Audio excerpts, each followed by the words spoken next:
Today we got to talk about weak side defensive end Dillon Brooks, who committed to Tennessee over, well, a couple places we got to talk about, and all that's coming up after the bumper. Don't be cornering me. Hold up. Time. You gotta help me with that corner shit. What's up, kid folk? It's RJ Young. I am not on a step mill. Consider hitting the like and subscribe button because I upload a video every single day. It's always college football related, sports related. We have a good time. And today we got to talk about weak side defensive end coming out of Hanley. That is Dillon Brooks, which means that Jeremy Pruitt went into the state of Alabama to get the fifth prospect from that state in his 2021 class, and by far and away the most highly valued of that class. Ranked number 18 overall in the 247 Sports Composite. We got Dillon Brooks, who is 6'5", 225 pounds, runs like a deer, can develop into your prototypical 5 technique, or can be a stand-up outside linebacker in whatever scheme Jeremy Pruitt chooses to run in that Tennessee highlighter orange Dennis smock of his, while yelling at his players about how much they suck because, well, they're trying their best to do their job. Now, I think that Brooks being a 5-star, one, is going to get a lot of headlines, but two, he kept making visits to Tennessee, up to Knoxville, which means that you keep getting a kid on campus, he's going to probably commit. But more than the win for Tennessee, which moves them into the number 12 spot in the 247 Sports Composite, is that you took him away from Alabama at a time when we thought Alabama was having a tremendous amount of momentum, picking up 2 commits last weekend, including a 4-star wide receiver in Ajay Hall, 6'3", 190 pounds. Absolutely great with the run after the catch. You're seeing Jeremy Pruitt says, nah, Alabama's also home base for Tennessee, and we will go in there and do as we please. Now, with 11 commits in the boat, they're making a tremendous run toward making another top 10 finish after finishing number 10 in last year's 2020 rankings. And we got to remember that Tennessee has not lost a football game since last October, right? They look dead in the water. They gave up the booty to Georgia State. And then they come back with a vengeance, including getting their bowl win. And now they return a great offensive line. They get the transfer of Cade Mays. And they got 2 tailbacks in the backfield, Eric Gray and Ty Chandler, each who average about 5 yards per carry. And now they are building momentum on top of this 2021 class, getting a 5-star. Other guys that rank number 18 in their respective 24/7 Sports Composite, Jacoby Stevens out of LSU, who's probably going to be far and away the best safety that LSU boasts, while Derek Stingley Jr. is not going to be just the best corner at LSU. He's probably going to be the best defensive back in the country. We'll see if that bears out. I'm going to be watching very closely as a member of the selection committee for the Jim Thorpe Award because, well, that's kind of my gig. It's kind of my job. It's what I like doing. But also, that means that not just winning away from Alabama and Auburn, but LSU. In a year in which we all expected LSU needs to absolutely recruit because they lost 14 dudes to the NFL draft, including the friggin' lawn snapper who got drafted, even though Thaddeus Moss did not. Randy Moss's kid, tight end out of LSU. He signed a free agent contract with the Redskins. Auburn has been making waves here of late. Gus Malzahn and Kevin Steele have been doing an outstanding job in recruiting, just period. And we still continue to act like Auburn just ain't in the SEC, even as they knock off Oregon. And they gave LSU everything they wanted with Derek Brown up front. And then Big Cat Bryant. And they've continued to watch their defense get better and better. And I get why so many people are down on Auburn. I also get why Auburn fans want to kick Gus Malzahn out of Auburn, Alabama every other year, even after, a couple years ago he signs a 7-year, $49 million contract. But winning these kinds of kids would go a lot further toward them having a great relationship with Gus Malzahn. LSU's kind of playing with house money at this point because they have a national championship. They just went 15-0, and they had a bevy of draft picks. We saw 40 SEC players drafted in the first 3 rounds during this year's NFL draft, 14 of them coming from LSU, which is the most since 1984 and the most in the 7 rounds of the NFL drafts that started in 1994. The other part about this weak side defensive end commit is that it's in April during this dead period. And I don't think this is going to be a small thing.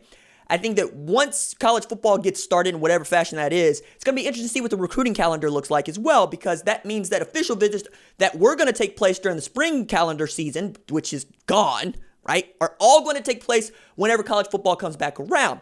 I also think that we're going to be headed toward this place where we see conferences split down the middle about whether or not they want to play college football in September or just push it to the spring or even an abbreviated schedule. Even as University of Oklahoma, Oklahoma State, in my state, have announced that they will have campus classes in the fall. Again, we'll see what this means for the Big 12. As Bob Bowlesby said to Vice President Pence, we're not going to play football if campus is closed because our football players are students first. The SEC said we're going to remove that impediment because the governor of Georgia said we're opening it up on Friday. That'd be 2 days ago. And Alabama's probably going to follow suit because K is not going to be able to do any kind of good in the state of Alabama if Alabama football does not go forward. Even so, Nick Saban needs to get it up and running because we're talking about him being ranked in the 30s with his recruiting class headed into May, which is not a thing that we're used to seeing. That said, Nick Saban is the king at closing. He can come into Jace McClellan's room and flip his commitment on early signing day eve and end up with a 5-star tailback that was supposed to go to Oklahoma. Also means that sewing up the number one player in your state is gonna never be a small thing, right? But also getting one from Alabama, a place where Jeremy Pruitt used to work, used to live, has strong ties, and knowing that a bunch of the guys on his staff are from the state of Alabama, you heard it in the comments for which Dylan Brooks gave that Alabama coaching staff is basically Tennessee, and Tennessee is basically Alabama's. 5 of the 10 assistants on that staff, well, 5 of the 10 coaches that stay on that staff are Alabama Tide and Roll Tide and all that kind of crap. But I'm going to be interested to see what this means for the Checkers going forward. I think that they have a really great matchup with Oklahoma that I'm looking forward to if it goes on in September, for which they'll get to show what they've been able to do, but we'll see. Kate, any of that not make sense? Or all of it makes sense? By the way, this is Kate. Kate's my friend. Hi, everyone. I'm Kate. So some of it made sense. Some of it did not make sense just because I didn't know who you were talking about. Okay. So which part didn't make sense? So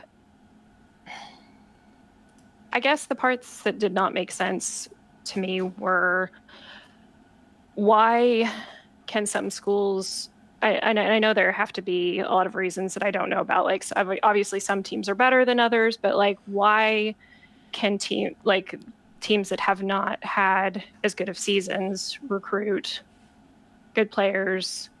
I'm not sure. Does that make sense? Yeah.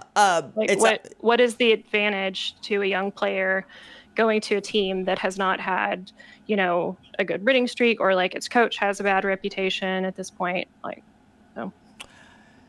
The answer to that question plays a lot of fans that call themselves like diehard college football fans, because it doesn't make a lot of sense to see a top talent end up at a school that has not produced a lot of NFL talent or won a bunch of championships. And what it comes down to is your relationship with the coach. If you feel like you like that dude and you feel as if you're going to be treated the best at that place, regardless of where you might go to school, it's easy. I tell the kids all the time, go where you're going to play, go where you're wanted. And if that's the University of Ohio or Ohio University, go there, be a Bobcat. If that's Ohio State, go there and be a Buckeye.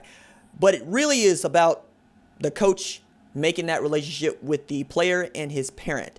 Because if you can do that, you can go and win recruits. I mean, another example of this would be Minnesota, which is not at least the last 20, 30 years, it's not been a traditional power. And yet their head coach now, PJ Fleck, is charismatic and is able to convince these kids to give their pledge. But that's the other part about recruiting that people kind of hate. It's a promise. And the promise gets broken, 40% of the time. I'm just kind of curious, too. Even if your teams don't win, if you have an outstanding player who, still delivers, will it really affect his career, even if he is part of a team that does not win as much? Or if he's performing, far above, statistically speaking, does it really hurt his career to be with a team that's not as good? It can, but the NFL prides itself on evaluating the talent individual from the team performance as much as possible. That said, there's a reason why the best teams in college football have the most players drafted every year, right? So you're betting on yourself as much as anything else. And you're beating up on what many people might call lesser competition. Like the SEC is the power in college football. The Mid-American Conference is a place for which perhaps a 5-star talent like Dylan Brooks could go. But we're all going to say they didn't play the best competition available, and it's really hard to judge his NFL pedigree based off of that. And, like some of this is, frankly, playing at Neyland Stadium in Knoxville, you're playing in front of 100,000 people.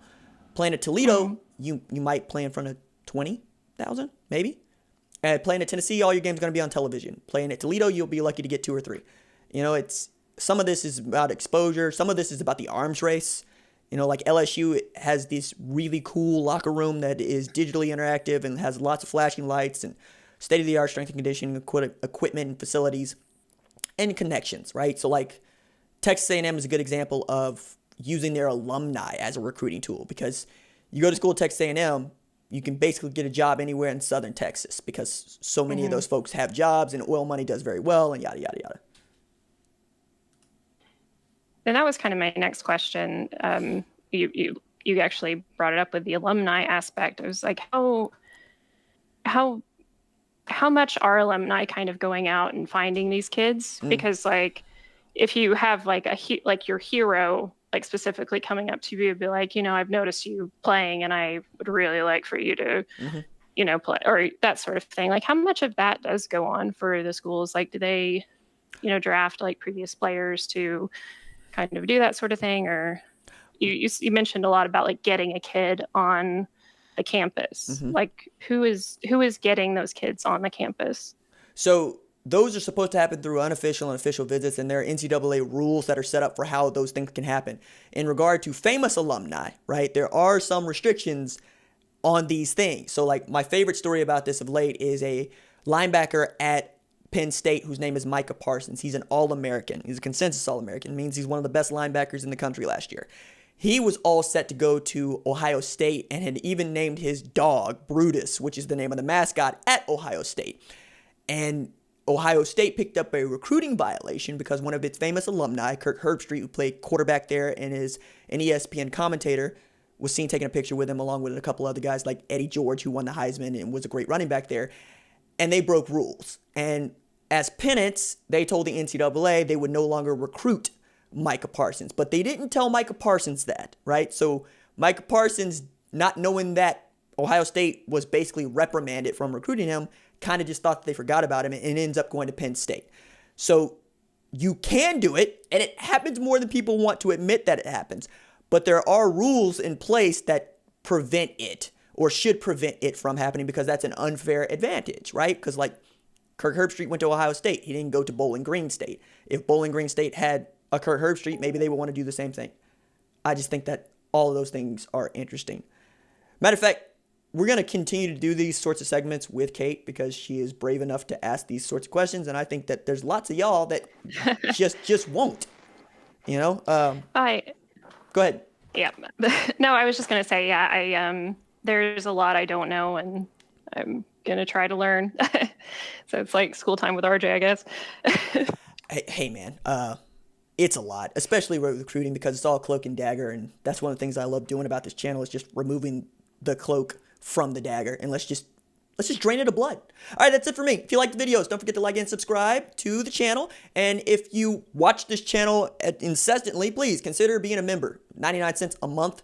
Most people pick that or the $5 option a month. It basically makes sure that this channel continues to sound good and look good, so we play good. All right, deuces.